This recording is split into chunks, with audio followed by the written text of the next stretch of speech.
Hey friends, welcome back to Pages and Grace. My name is Jess. Today I want to talk about the books that I read in the month of October.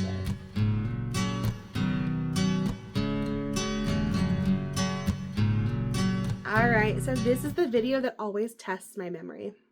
And this is the point in the month where I'm always like, I should film smaller clips throughout the month.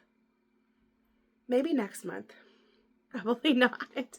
Hey friends, so in this video you're going to see lots and lots of stumbling over my words. October wrap-up was really hard to record, and it has nothing to do with October. It was a really good reading month. November is always difficult for me. There's just a lot going on.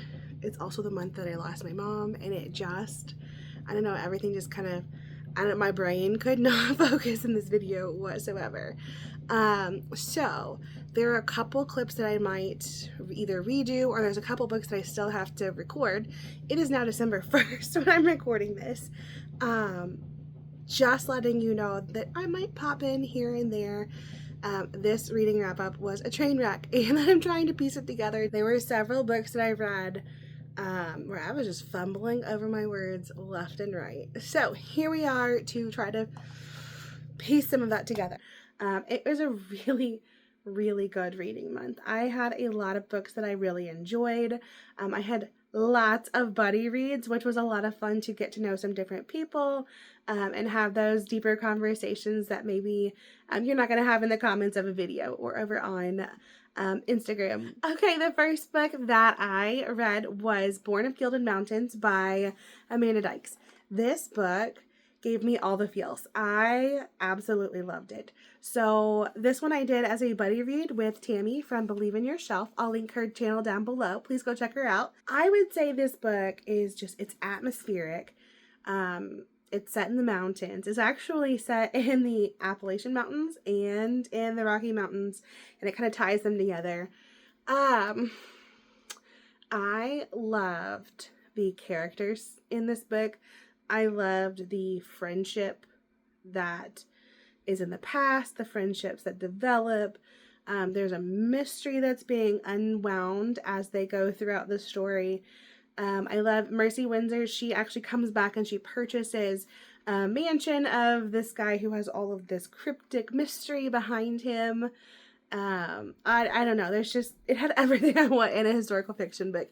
It was so good. So 5 stars for this book. I would highly recommend it. So I actually picked this one up earlier this summer and I started listening to it, and it just, I couldn't get into it. And it's one of those situations where I always talk about it wasn't the time for me to read that book. I remember I was in the middle of the garden pulling weeds and my son was off doing something he definitely should not have been doing. Which led to me putting the book down. I had to turn the book off and just go take care of all the things, and I don't know, I just never came back to it after that. I was crazy busy. There was a lot going on, and I'm so thankful that Tammy motivated me to pick this one back up because it was so good. I really enjoyed it. I don't have a physical copy, and that is one that I will definitely be picking up for my shelves. So we're gonna switch gears here. The next book I finished was Mistletoe Season, and it is by Sheila Roberts, Kathleen Fuller, and Pepper Basham. I love this bind up of novellas, these Christmas novellas. I've read Pepper Basham before, and I have read all the way through the Skamar series, so I really picked it up to get more of that Skamar storyline, which was fantastic. I really enjoyed it. But I also like to just test out other authors. I'm always looking for new, because sometimes with Christmas stories, one author, they'll make a very similar story the next year and a similar story. So in Pepper Basham's story, Prince Aaron finds himself in Ransom, North Carolina, maybe falls in love. It was super cute, and I loved getting more of the story of the characters from the Skamar series. Definitely recommend that one. I would pick it up just for that one if you have no interest in the others. And then there is Say No to Mistletoe by Sheila Roberts, where we have Haley, who had a disastrous mistletoe kiss in her younger years, and every mistletoe kiss seems to be disastrous from there on out, and she goes back home for Christmas and a sweet romance unfolds, and it might just be going back to that first Mistletoe Kiss Disaster. And the last one in this bind up is Return to Mistletoe by Kathleen Fuller. I have never read anything by Sheila Roberts or Kathleen Fuller, and they are definitely authors I would look into more of their books. This one is set in Mistletoe, Missouri. Yeah, that caught my attention there. And so it's kind of a best friend's brother romance that comes up. He has spent the last years renovating an Irish castle. He might have a little bit of an Irish accent, which made the audiobook even better. So I listened to all three of these and I really enjoyed them. For me, over the past few years, so I stay home with my boys now, but previous to this year, I was a teacher, and Christmas reads are one that I want to read in the right time of year, but I always had trouble finding the time. And so this one would be perfect if you have a very busy schedule, but you want to fit in some Christmas reads. These are short, quick, easy to get through, and I really enjoyed these clean romances. So the next book I finished, I'm just like flipping seasons here. The next book I finished was The Modern Homestead Garden by Gary Polarchuk. I really enjoyed this book. So I follow a lot of gardening channels on YouTube that I love their content to learn more about it and just to kind of dip your toes into growing your own food. If you have no experience in gardening, it is one of those things that is really hard to just dip your toes into if you don't know what you're doing. And I have found so many incredible resources on YouTube and other social media platforms. Gary Polarchuk is one of those people that if you want step by step and you want somebody who will break down the why are we doing this step, or if you have this situation, this is what you need to do. He is so detailed in his information, and he is so good at being resourceful and not just like, go buy this brand new product, or this is what you have to buy. No, he gives you the information and you can use what you have to just get started gardening. So if you're interested in gardening, this is definitely one I would pick up. I love science. So when he starts talking about the reasons why he does certain things over others, what he's found that he does need to follow the rules and where he maybe doesn't need to follow the typical gardening rules that you might read or hear about. So I really enjoy this book, and I really enjoy his content on YouTube if you're interested. The next book that I finished was Daddy Longlegs by Jean Webster. I love this book. It is super short, super cute. This is on my 24 and 2024 to read. It is an epistolary novel. It is not difficult to get into at all. It was a super, super cute, sweet story. I did guess the end. When you read through, there are all of these little drawings that she writes in the letters. So this book follows Judy, who is in an orphanage. She's actually aged out, but they've allowed her to stay a little bit longer and helping out. She ends up getting this sponsorship to attend college, but the only catch is she has to write letters to this anonymous donor every month. And so we're following her letters throughout her college years. It is so fun. I found myself laughing right along. Highly entertaining, and I would definitely pick this one up again. I'm gonna be quiet here. Got my monitor. I think I almost woke up at, but I think we're good for another book or two. So the next book that I picked up was The Debutante's Code by Erica. I don't know how to say the last name. Please help me out. This is part of the Thorndike and Swan Regency mysteries, and I had forgotten how much I missed reading Regency. I had found a couple Regency books that I found last year or the year before. I don't know, my memory is going. That I really enjoyed, but I tried not to read too many of them in a row because they do start to run together for me. Just like any type of book, I like to give them their own distinct time to read it and process in my brain before I pick up another one that is similar. So this one was a mystery, and they bill it as Jane Austen meets Sherlock, and I can definitely see the ties in there. I really enjoyed this one. I was surprised at how much I enjoyed it. I read this as part of a book club. So in this one we have Juliet, who is returning from school to London to have her debut. Supposed to be meeting her parents to go through her season, and she gets home and they aren't there.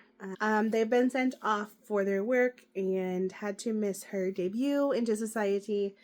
And the story unfolds from there. So this story left me guessing. I could not figure out who was behind all of the mystery, and I could not wait to pick up the next one, but I had to wait for book club because I knew if I read the next one, I would forget the things I wanted to talk about with the first book, and I could spoil it for somebody else. So I did not want to do that. I ended up rating it, I think, a 4.5. I put 4 on Goodreads. I think it was 4.5. It wasn't quite that 5-star. I need to start writing this stuff down. Someday I will. It was a very quick, fun read, and I really enjoyed it. And now we're back to Christmas books. The next book I read was The Christmas Promise by Lindsay Gibson. So this one, we have an art buyer who buys a painting at an auction, kind of unseen. It was the last one. She got distracted, and she had to buy a piece of art for an auction that was coming up. So she had to buy a piece of art for a gala that's coming up, a charity gala, and she messes up and there's only one left. Purchase it. It's mine. I have to have something. And her boss ends up wanting her to go find out more of the story behind it. So she ends up in the New England town of Seabreeze, kind of talking to people and getting to know the history, finding other pieces by this same artist. And it was super sweet. It was very predictable, but sometimes you just want that in a Christmas romance. But it was cute. I gave it 3 stars. So the next book I read, I'm going back and forth with Christmas here. I should really organize this video better, but maybe next time. We're the Lost Wonder by Amy Harmon. I really enjoyed this book. I think I gave it 4 stars. Yes, 4 stars. Not quite up to the same level as where'd it go? Oh, A Girl Called Samson. This is all about Naomi and her family's journey along the Oregon Trail and the people they travel with. I loved it. I did. So anyone that grew up playing Oregon Trail, this is a beautiful story about people who traveled along the trail. All of the different issues. I can't imagine going through this. If you've ever played the game, you know that there's a lot of death. A lot of people die. And this story takes you through, like, actually processing it as a human, not a character on a video game, but how it impacted families and devastated families. And oh my goodness, it was a tough read. It was definitely a tough read. It was beautiful writing. I love Amy Harmon's writing. Do look up content warnings if you're someone who's sensitive to that, because there are a few situations in here that might make it not the book for you, but I definitely enjoyed it, and I really like the way the author portrayed the Native Americans and their interactions with these pioneers going across the country. It was a beautiful book, and I am so thankful I finally picked it up. I had been on my list for quite a while. I really enjoyed it. All right, the next book I picked up was another Jamie Jo Wright, and that was Specters in the Glass House. So this book was everything I wanted from this atmospheric time of year. This glass house, I would love to have that. I know it's kind of creepy. Just don't give me the butterflies. As long as there's no butterflies in it, we're good. But how beautiful is that? My gardening dreams. So Specters in the Glass House, we follow 2 timelines. 1921, Marion Arnold. She was a brewing baron's heiress, and we're talking about Prohibition and how Prohibition affected her family. And then some mysterious things happen, like the butterfly butcher. We might have a serial killer on our hands. And then we follow present day Remy Shaw, who is the assistant to an author who actually purchased this house and is trying to write a story about Marion's life and kind of tell the story of the murders that happened in the past. It was such a good book. I ended up giving this one 4.5 stars, rounded up to 5 on Goodreads. I enjoyed it. Please give me that house. As with every Jamie Jo Wright book, just know that when you go into it, there are some things that might be... this is Christian fiction, and she did a really good job of bringing faith in throughout the book. So some books that I read, the faith comes all at the end. But it was sprinkled throughout and definitely gets stronger at the end. But definitely those thoughts throughout that build, and I really appreciated that in this read. This was exactly the book that I needed this time of year. I am so glad that I picked it up. Definitely add it to your list if you haven't. All right, the next book I read, we're back to Christmas books, was Christmas in Chestnut Ridge by Nancy Nagel. I enjoyed this book. This was probably a 4-star book most of the way through. The book I think that I had the most trouble getting through my explanation for was Nancy Nagel, Christmas in Chestnut Ridge. This is a secular Christmas romance clean. I enjoyed the story. I think I was going to give it about a 4-star. Maybe 3.5 rounded to 4. But then at the very end of it, I mean, it was a cute, clean Christmas read. I don't remember. I don't really remember the storyline at this point. That's a lot of Christmas reads, though. It's difficult for them to stand out.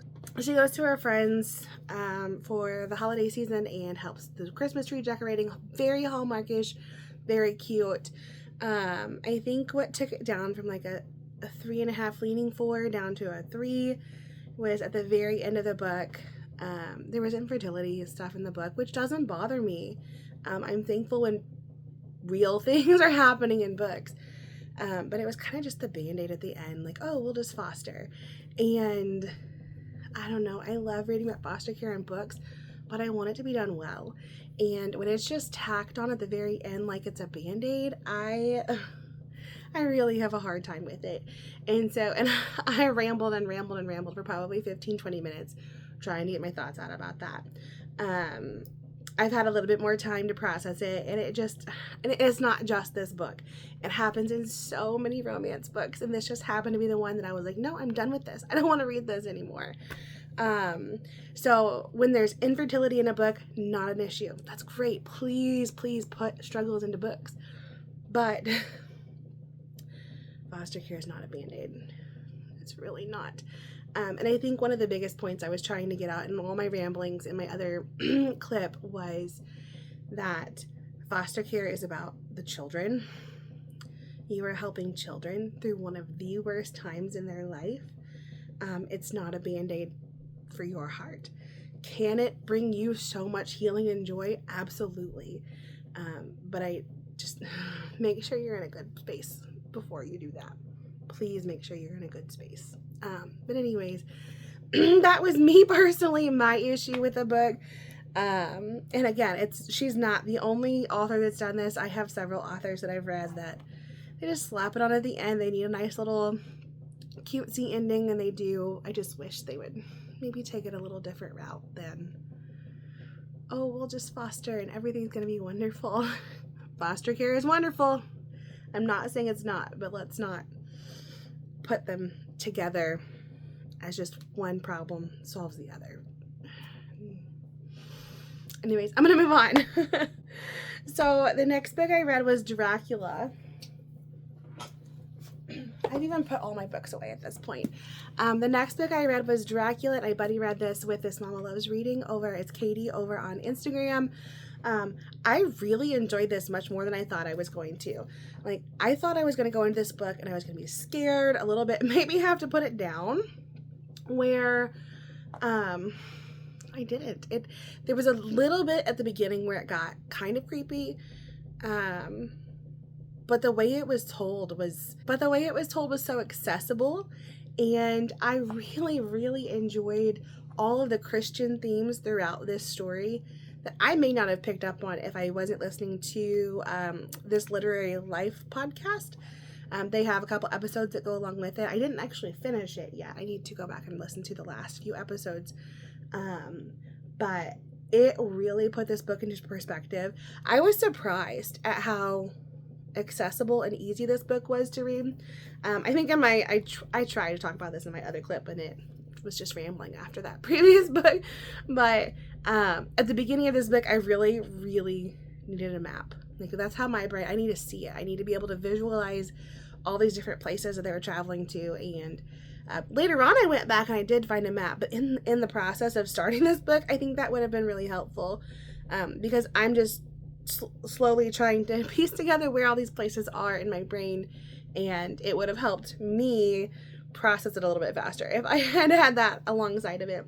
I love the ending. I love the friendships that develop throughout this book. I love the juxtaposition of good and evil, and it's clearly good and evil, and how people can be pulled in by the evil. I mean, it was just so much more than I thought it was going to be. Don't be intimidated by this book. It is, like I said, it reads so smoothly, and it's easy to get into.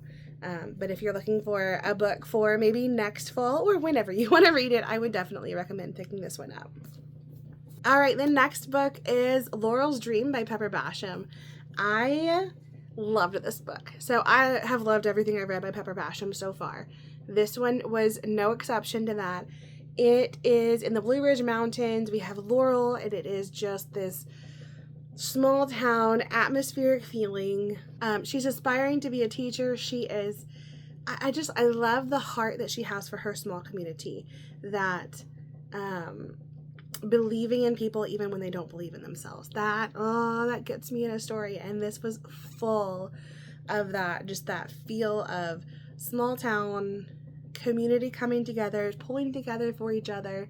It doesn't shy away from some of the harder parts. So Laurel is dreaming of becoming a teacher. She wants to go get her training, bring it back to her people, and really have that consistency of constant.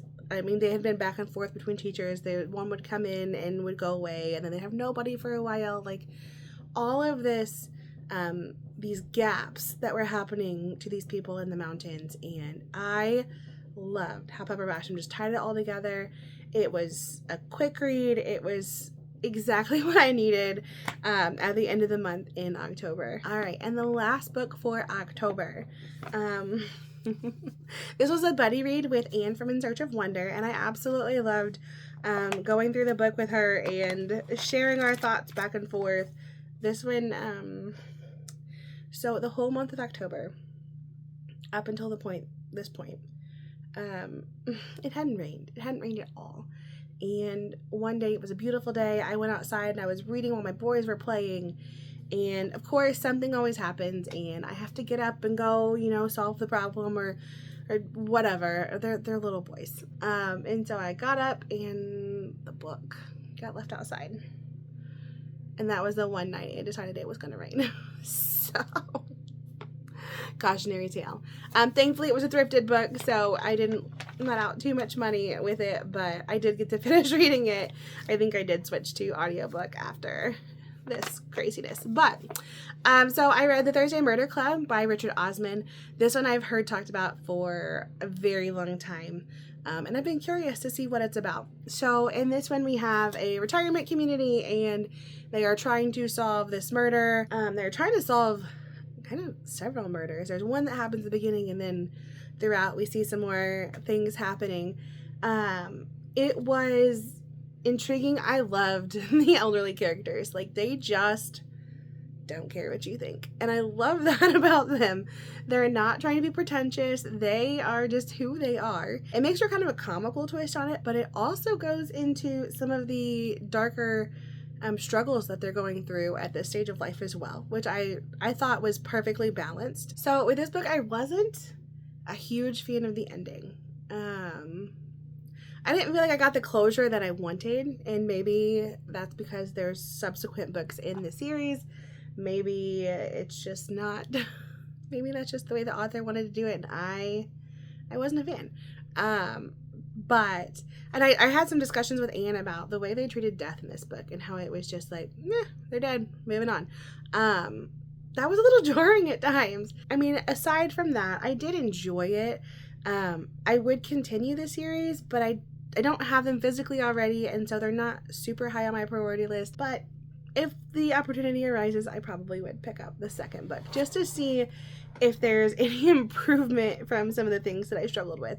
And maybe they take what happened at the end of this and makes it a little bit better. I don't know. We'll see. Okay, so that's it for my books for October. in December. So please leave me a comment down below if you've made it this far in the video. I'm so thankful you're here. If we haven't chatted before, I would love to chat with you down in the comments below, and I will see you in the next one. Bye, guys.